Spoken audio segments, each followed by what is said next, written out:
Delhi blast मामले से जुड़ी इस वक्त की बड़ी खबर आपको बता दें कि अल फलाह यूनिवर्सिटी की जांच अब तेज हो गई है। फरीदाबाद पुलिस ने एसआईटी तश्कील की, हर पहलू की गहराई से जांच की जा रही है, ये कहना है पुलिस का। दिल्ली ब्लास्ट को लेकर अल फलाह यूनिवर्सिटी पर भी पुलिस का शिकंजा कसता जा रहा है। फरीदाबाद पुलिस ने जांच के लिए एसआईटी तश्कील की है।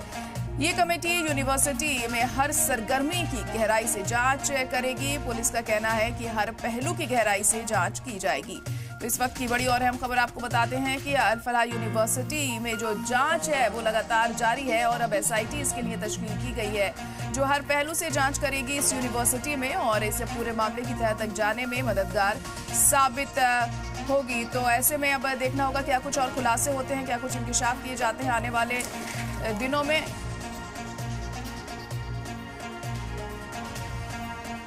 तो अहम खबर इस वक्त आपको बता रहे हैं कि अल फलाह यूनिवर्सिटी में जांच अब तेज कर दी गई है और उसी के मद्देनजर एसआईटी तश्कील की गई है ताकि जल्द से जल्द इस पूरे मामले का खुलासा किया जा सके। लगातार ये यूनिवर्सिटी सवालों के घेरे में है, कई गिरफ्तारियां भी हो चुकी हैं इस मामले में और अब क्या कुछ और अहम सुराग हाथ लगते हैं ये वक्त के साथ होगा।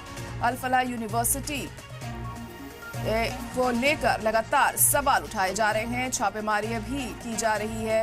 यूनिवर्सिटी के ऑफिस में हमने देखा था कुछ दिन पहले ओखला में मौजूद अल फलाह यूनिवर्सिटी के ऑफिस में छापेमारी की कार्रवाई को अंजाम दिया गया। कई दस्तावेज भी वहां से पाए गए थे और कई लोगों की गिरफ्तारी भी हुई है।